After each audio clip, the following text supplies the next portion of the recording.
Virtualmente todos na Terra, independente de sua religião ou nacionalidade, reconhecem que existe alguma espécie de batalha ocorrendo no mundo entre as forças do bem e do mal. Uma luta colossal entre a luz e as trevas, a verdade e o erro, a opressão e a liberdade, o bom e o mal, e finalmente, a vida e a morte.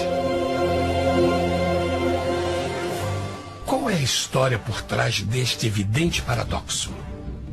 Muitas religiões, assim como a Bíblia, ensinam que além deste véu tridimensional do mundo físico que vemos, existe outro mundo espiritual que não podemos ver. Nesta realidade invisível ao nosso redor, se desencadeia uma batalha titânica entre o herói supremo e justo contra o vilão mais cruel e maligno. A grande pergunta é: quem são esses personagens e como e onde começou esta crise cósmica? Este é o maior mistério de todas as épocas e a história mais fascinante e verdadeira que jamais tem sido contada. Esta crise envolve cada pessoa sobre a Terra. Sim, cada pessoa.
A história humana está repleta de cenas de guerras. E todas as pessoas já experimentaram conflitos. Mas para entender a origem do mal, devemos viajar ao passado para a Primeira Guerra do Universo. Porque esta guerra não aconteceu na Terra. Antes que o nosso mundo existisse, houve uma guerra no céu. Mesmo as palavras guerra no céu soam como uma contradição.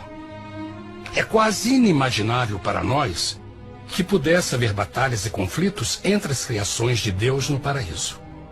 O que pode ter causado este conflito celestial? Graças a um livro antigo chamado Bíblia, temos detalhes suficientes para poder juntar as peças e desatar os nós. Mesmo que trágica, é uma extraordinária e bela história de amor que vai desde o princípio dos tempos até tocar pessoalmente a você, a mim e a cada indivíduo na Terra. Nossa história começa há muito tempo atrás na capital do universo. Em um lugar chamado Céu, que estava repleto de seres angelicais que amavam fazer a vontade de Deus.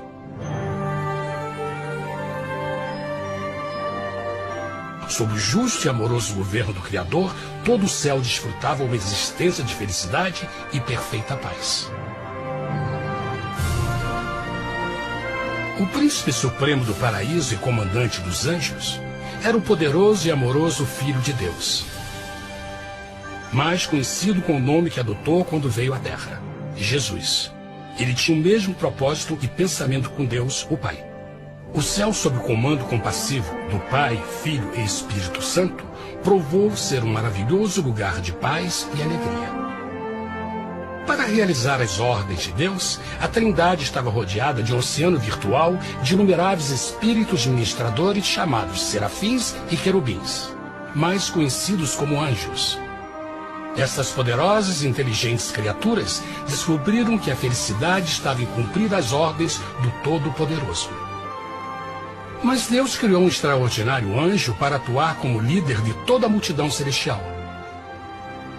A Bíblia nos diz que seu nome era Lúcifer, que significa portador da luz. Este querubim foi o maior ser criado por Deus e assumia a posição mais próxima do trono de Deus, estando diretamente sob a autoridade de Jesus. A tarefa de Lúcifer era difundir a luz e o conhecimento da vontade de Deus a todos os outros anjos. Lúcifer foi o mais esplêndido ser criado por Deus. Era extremamente bonito e dotado de enormes poderes de liderança e organização. Entre os anjos, ele foi muito admirado, respeitado e amado como amigo. Mesmo assim, Deus previu o mal que Lúcifer estava a ponto de introduzir no reino da luz. Cheio de sabedoria e formosura, de todas as pedras preciosas te cobrias. Tu eras o querubim, ungido para cobrir, e te estabeleci. No monte santo de Deus estavas. No meio das pedras afogueadas andavas. Perfeito eras nos teus caminhos, desde o dia em que foste criado, até que se achou iniquidade em ti.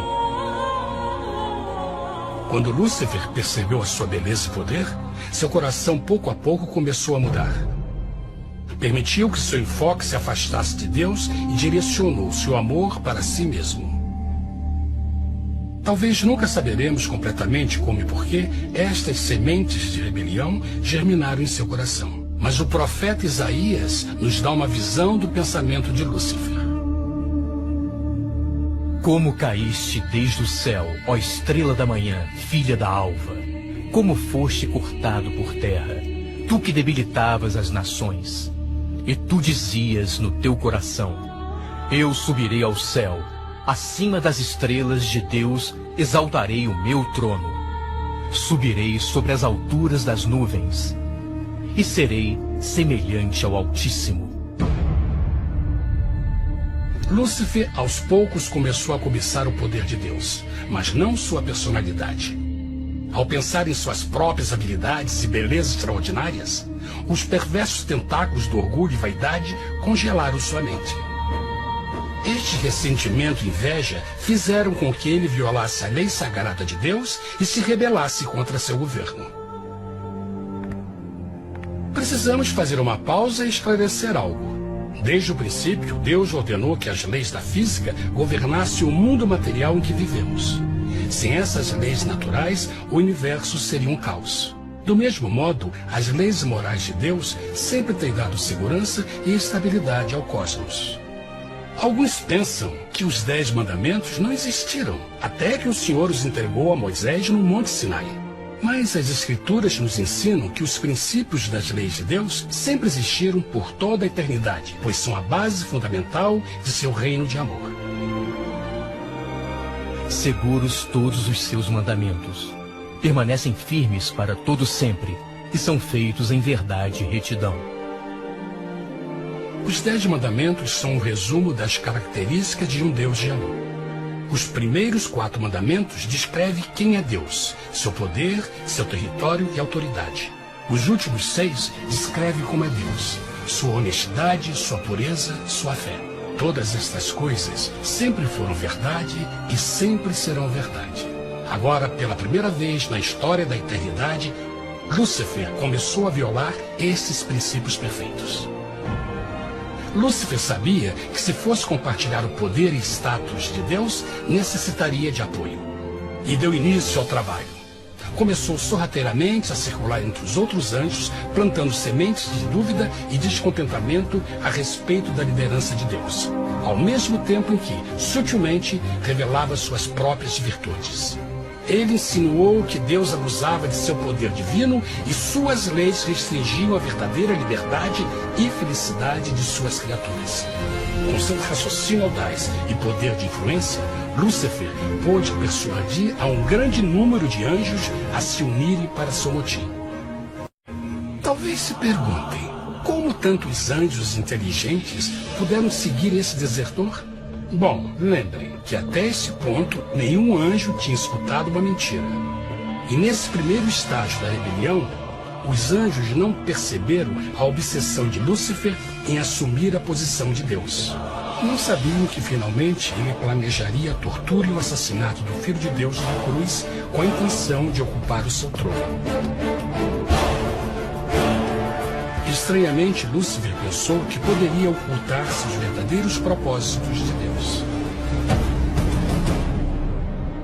Ai dos que querem esconder profundamente o seu propósito do Senhor e fazem as suas obras às escuras e dizem: quem nos vê e quem nos conhece? Não pense nem por um momento que a rebelião de Lúcifer surpreendeu Deus e o pegou desprevenido. O Senhor sabe de todas as coisas e os pensamentos de suas criaturas. Ele entendia exatamente o que estava se passando pela mente de Lúcifer. E piedosamente Deus advertiu o desgarrado anjo do perigo. Mas no final, o orgulho e a vaidade não permitiram que Lúcifer se arrependesse. Então, iniciou a rebelião total contra Deus em vez da humilde obediência. Alguns podem perguntar: isso significa que Deus criou um anjo defeituoso? Não, mas ele criou Lúcifer com livre-arbítrio. Verão que o livre-arbítrio é uma coisa maravilhosa, mas também muito perigosa, incluindo o risco de uma rebelião e a possibilidade de que o amor de Deus seja rejeitado. Vejam que o amor real não pode vir de uma criatura pré-programada e não pode ser forçado, deve ser voluntariamente dado. Por exemplo, mesmo que seja bonito este cachorro robô, na verdade, nunca poderá amar-me. Posso fazer que pareça que me ama, mas só estará seguindo instruções pré-programadas. Não tem opção. Por outro lado, este pequenino está realmente feliz em ver-me. Ele decidiu dar-me seu afeto. E com o tempo, nossa relação se fará mais forte, enquanto eu ame e cuide bem dele.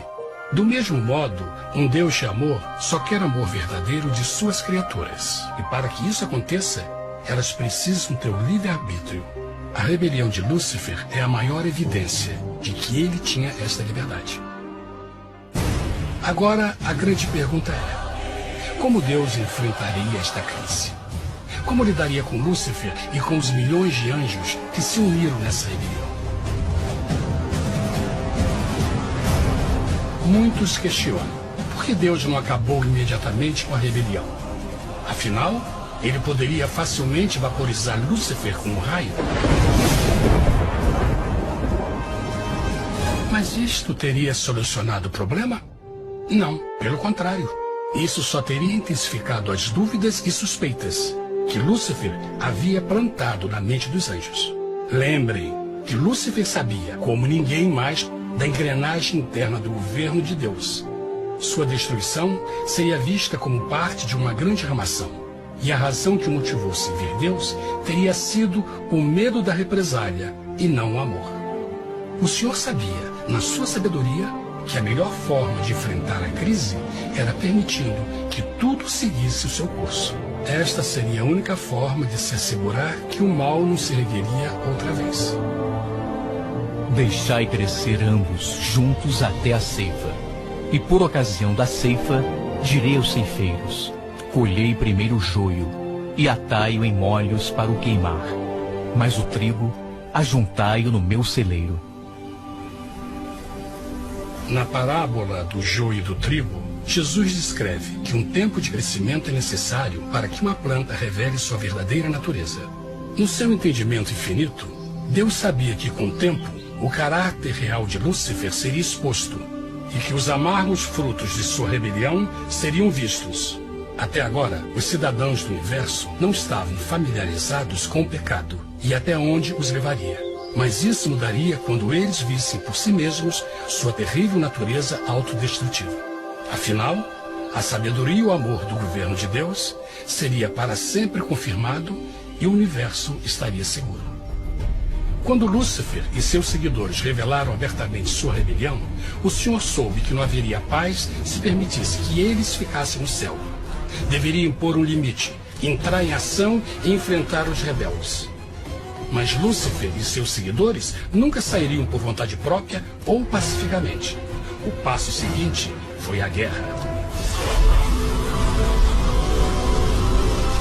E houve batalha no céu. Miguel e os seus anjos batalhavam contra o dragão. E batalhavam o dragão e os seus anjos. Mas não prevaleceram, nem mais o seu lugar se achou nos céus. E foi precipitado o grande dragão, a antiga serpente, chamada o Diabo e Satanás, que engana todo mundo. Ele foi precipitado na terra, e os seus anjos foram lançados com ele. A Bíblia não revela exatamente que tipo de armas foram usadas durante este conflito cósmico. Mas esta guerra foi como nenhuma guerra que os olhos mortais já viram. Apocalipse 12:4 nos diz que finalmente Lúcifer e 1/3 dos anjos de Deus foram expulsos do paraíso.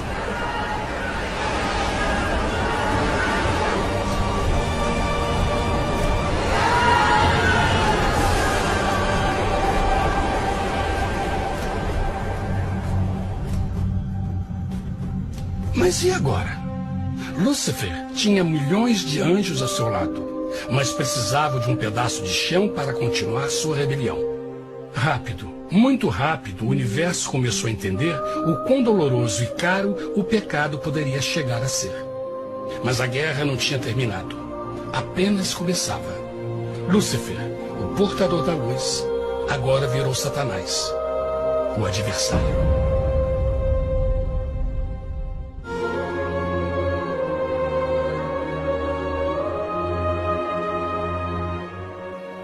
Depois da guerra no céu, Satanás e seus anjos caídos foram expulsos da corte de glória. Por um tempo, o diabo e seus demônios vagaram pelo universo buscando inutilmente mundos que se compadeceram e se uniram à sua rebelião. Enquanto isto, o coração de Deus sentia intensamente o vazio que deixou a perda de Lúcifer e seus anjos. Então o Pai, o Filho e o Espírito Santo retomaram seu trabalho favorito, o maravilhoso trabalho da criação. Decidiram fazer um mundo novo, pleno, com muita variedade e diversas criaturas de amor. Este novo mundo seria único, porque as criaturas principais seriam feitas à imagem de Deus. Para eles, o Senhor também daria o domínio deste planeta novo, que conhecemos como Terra. No princípio, Deus criou a terra. E viu Deus tudo quanto tinha feito, e eis que era muito bom. Que imagem maravilhosa! Deus forma um novo mundo, nosso planeta, Terra. E em cada maravilhoso dia da criação, algo novo e espetacular começa a fazer parte da cena.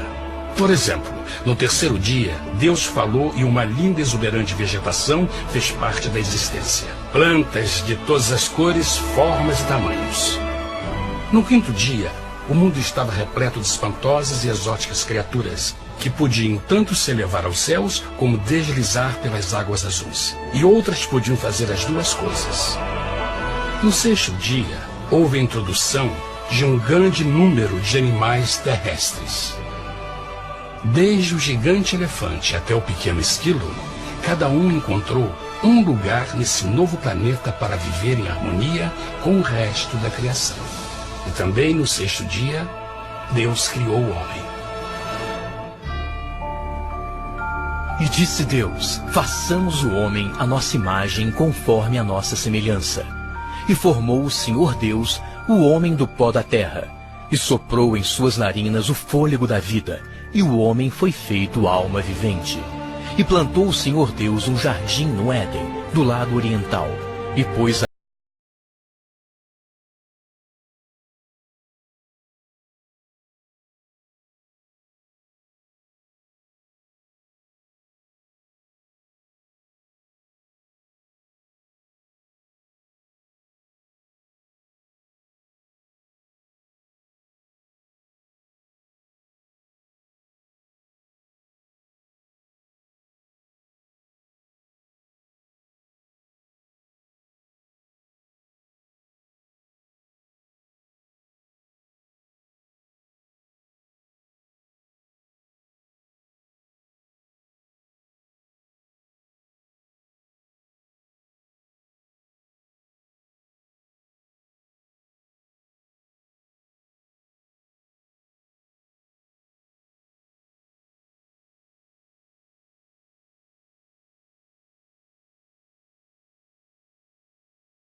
tivesse mostrado fidelidade com uma simples prova.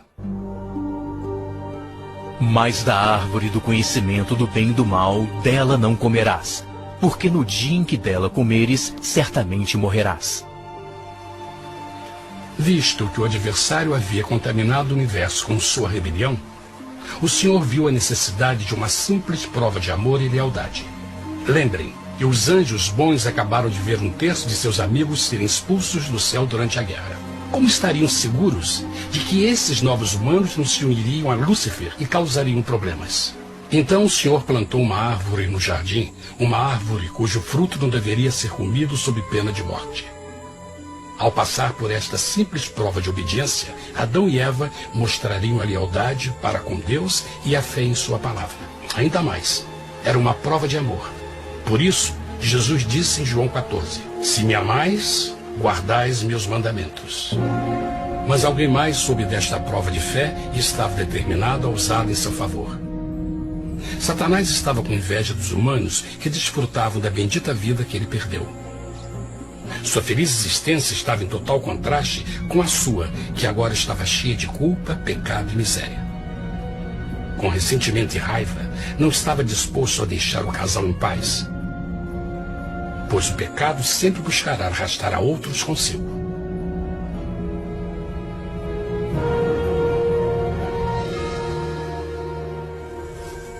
Então um dia, quando Eva estava concentrada em seu agradável trabalho, se viu sozinha e muito perto da árvore proibida. Foi quando Satanás viu sua oportunidade. Através de uma serpente hipnotizante, o anjo caído chamou Eva até a árvore e a envolveu em uma conversação.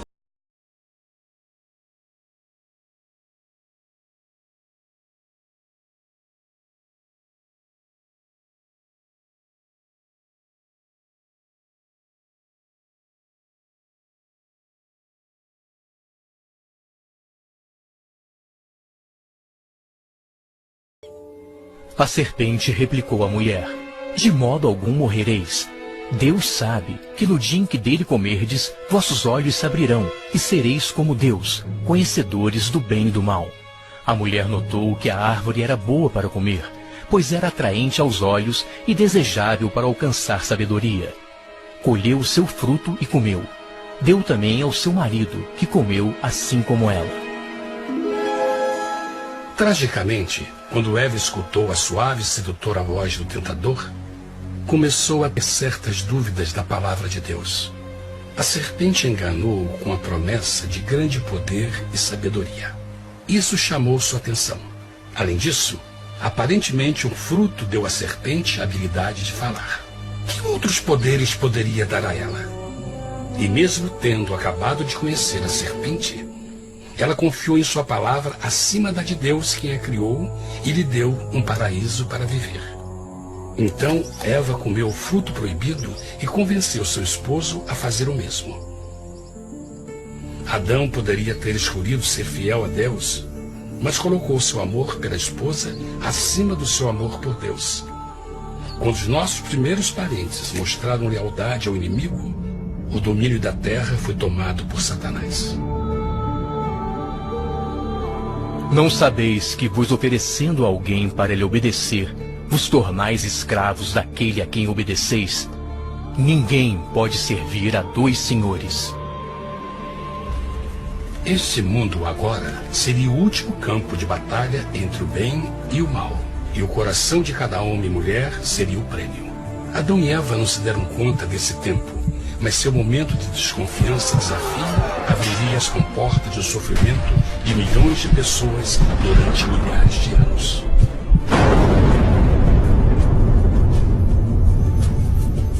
Portanto, como o pecado entrou no mundo por um homem, e por ele a morte, e assim a morte transmitiu-se a todos os homens naquele em quem todos pecaram.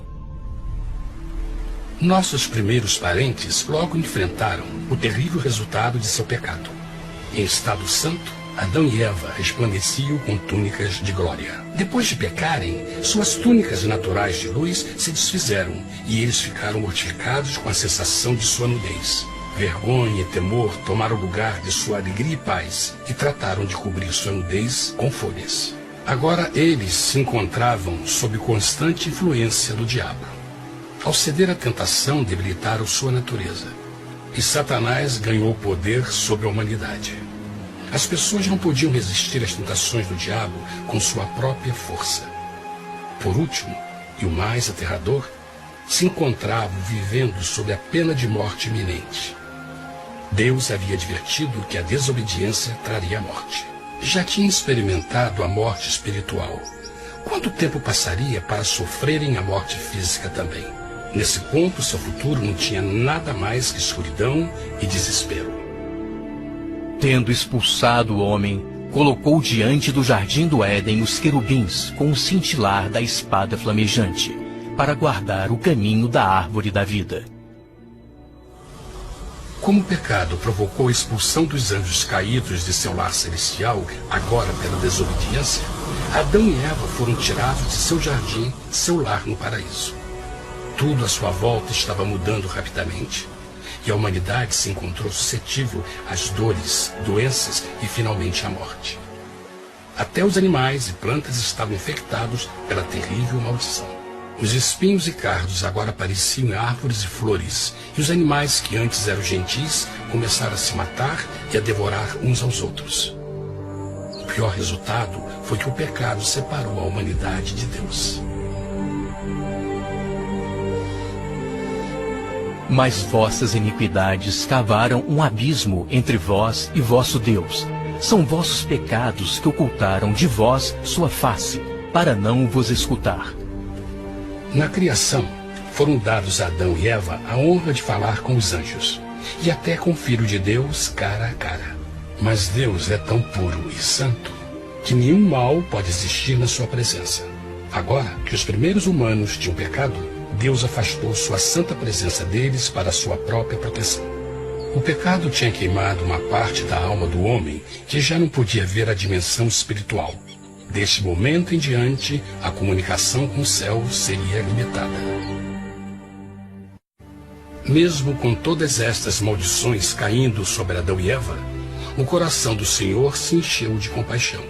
A lei que haviam violado não poderia ser alterada para salvá-los, pois é tão sagrada e imutável como Deus mesmo. O Senhor sabia que havia só uma maneira na qual o homem podia se redimir. Então um plano foi revelado, nascido do fundo do coração de Deus. Um plano para salvar o homem de seu encontro com a morte eterna e restaurar tudo que estava perdido com o pecado. Seria de grande intensidade, alcance e poder, mas seria um plano que também implicaria num enorme sacrifício. O amor de Deus para conosco se manifestou por ter enviado ao mundo seu Filho unigênito, a fim de vivermos por ele. Nisso consiste o amor, não em termos nos amado a Deus, mas em ele nos ter amado e enviado seu Filho para se sacrificar por nossos pecados. As Escrituras claramente ensinam em Romanos 6:23, o custo do pecado é a morte. A lei violada demandava a vida do pecador e só tinha um em todo o universo qualificado como substituto da humanidade. O Criador só podia pagar a dívida de suas criaturas tomando seu lugar. Então Jesus Cristo, o Filho de Deus, concordou em deixar a pureza, glória e segurança do céu. Ele viria para morrer em nome do homem em seu malvado e renegado planeta. Ele nasceria como um inocente e indefeso bebê. Suportaria uma vida de dor e vergonha e, mesmo assim, viveria uma perfeita e vitoriosa vida. Finalmente, ele teria uma morte humilhante para poder ser o substituto da humanidade caída. Por seu sacrifício, a humanidade incrivelmente receberia uma nova oportunidade de ter a vida eterna. Seu sangue seria o resgate para um mundo raptado por Satanás. Este maravilhoso plano de redenção foi graficamente ilustrado no sistema de sacrifício de animais ordenado por Deus depois da queda do homem. O Senhor tinha avisado Adão e Eva que iriam morrer no dia em que comessem do fruto proibido. E como que permaneceram vivos? A Bíblia nos diz que, imediatamente depois do pecado, Deus providenciou roupas na forma de peles de animais. É bom notar que o Apocalipse se refere a Jesus Cristo como a ovelha que foi morta desde o princípio do mundo. Isso indica que uma ovelha foi sacrificada no mesmo dia para prevenir suas mortes imediatas. Pela fé, neste sacrifício, suas mortes foram simbolicamente transferidas deles para a criatura inocente. A ovelha certamente era a representação de Jesus. Assim, um raio de esperança foi dado em uma situação de escuridão e desespero. Através do arrependimento e a fé no sangue do Messias, qualquer humano poderia uma vez mais ser filho de Deus. Mas mesmo com este grande plano para a humanidade, Satanás ainda tinha o domínio da terra. E a vida na terra não estava fácil. No mundo haveis de ter aflição, mas coragem, pois eu venci o mundo. Naturalmente, muitos se perguntam: como um Deus amoroso e poderoso permite dores e sofrimentos no nosso mundo atual? Mas está claro desde o Gênesis que Deus nunca quis que nós tivéssemos o conhecimento da dor dessa vida. Quando o mundo saiu das mãos de Deus, a terra era um maravilhoso paraíso. Foi o pecado de Adão e Eva que deu a Satanás o direito de assumir o controle deste planeta. Devido à sua trágica eleição, o diabo e seus súditos ganharam o poder de tentar e atormentar os humanos, introduzindo a doença, a dor e o sofrimento. Talvez fosse melhor perguntar: por que Satanás não tem o controle total da humanidade? A resposta é Jesus Cristo. Talvez já perceberam que a morte de Jesus na cruz deu a cada um de nós a oportunidade de sermos salvos. Mas, na verdade, fez muito mais do que isso. Quando o Salvador ofereceu sua vida para redimir a terra, esse ato poria restrições ao controle de Satanás sobre a humanidade. Satanás não poderia forçar nossa vontade e seu poder de nos ferir seria limitado. O sacrifício de Cristo também nos trouxe um tempo de prova, durante o qual poderíamos ver a diferença entre o governo de Deus e o de Satanás, e então decidir a quem servir. Finalmente, pelo sacrifício que fez Jesus, o reino de Satanás chegará ao seu final, e um dia a terra será devolvida ao homem mais maravilhosa do que era no princípio. Mesmo Adão e Eva tendo começado suas vidas como exilados do paraíso, ainda tinham esperança. Deus providenciou peles de animais sacrificados para se cobrirem. Mas o mais importante, ele prometeu o sangue do Cordeiro de Deus para pagar por seu pecado, se aceitassem Cristo e se arrependessem. Uma grande pergunta permanece: as pessoas aceitariam o grande presente de Deus? Como escaparemos se agora desprezarmos a mensagem tão sublime da salvação? A incrível história que acabaram de escutar é verdade e afeta vocês. Pois, pelo desejo de Satanás de ser Deus e a desconfiança e desobediência de Adão e Eva, todos nós nos encontramos em uma situação perigosa. De um lado, a humanidade foi grandemente favorecida por Deus com uma segunda chance de recuperar nosso lugar no Éden. Por outro lado, se nós desistirmos de aproveitar esta grande chance, nos tornaremos escravos de Satanás e finalmente seremos destruídos quando Deus limpar o universo do pecado. Amigos, não há melhor hora de fazer sua escolha por Jesus do que agora mesmo. Nenhum de nós sabe quanto tempo mais teremos que viver nesta terra. Jesus nos tem mostrado grande interesse no seu bem-estar e seu amor por vocês o levou a providenciar uma maneira de escaparmos de uma futura destruição. Ele quer que você o aceite e se arrependa de seus pecados. Através de Cristo, pode encontrar o perdão para tornar-se como Ele em caráter. A triste notícia é que Satanás atua de todas as formas possíveis para evitar que aceite o presente da salvação de Deus. Devido à nossa rotina da vida, o amor ao dinheiro ou alguma outra distração fascinante, ele trabalha para manter a todos ocupados e afastados do que, na realidade, mais importa: sua salvação eterna. Para que entendam a realidade da situação e que, se você não escolhe a Jesus por omissão, está escolhendo a Satanás. Mesmo que a terrível escolha de Adão e Eva nos traga morte e miséria, Vocês agora podem tomar uma melhor decisão. Deus está oferecendo uma paz que satisfaz o anseio mais profundo de sua alma e uma alegria que não encontrará nas atribulações deste mundo. O desejo que tem o coração de Deus é que seja salvo e esteja com Ele no paraíso. Mas o único que pode mantê-lo fora do céu é você. Imagine a tragédia que seria se você recusasse este precioso presente. Você pode decidir hoje e aceitar a salvação que Deus prometeu. Na verdade, nesse momento, pode aceitar a vida eterna através de Jesus Cristo. Posso convidá-lo para que acompanhe agora mesmo em uma simples oração, aceitando sua maravilhosa oferta? Por favor, repita depois de mim. Querido Pai Celestial, venho a Ti agora e humildemente pedir Teu perdão. Senhor, confesso que sou um pecador e violei Tua santa lei. Entendo que a pena por este pecado é a morte. Acredito que Jesus Cristo sofreu e morreu na cruz para receber o castigo por todos os nossos pecados. Acredito que Jesus ressuscitou e eu o aceito como meu Salvador pessoal. A partir deste momento em diante, Te dou o meu coração e eu o aceito como Senhor da minha vida. Por favor, perdoa todos os meus pecados e envia Teu Espírito para ajudar-me a fazer a Tua vontade.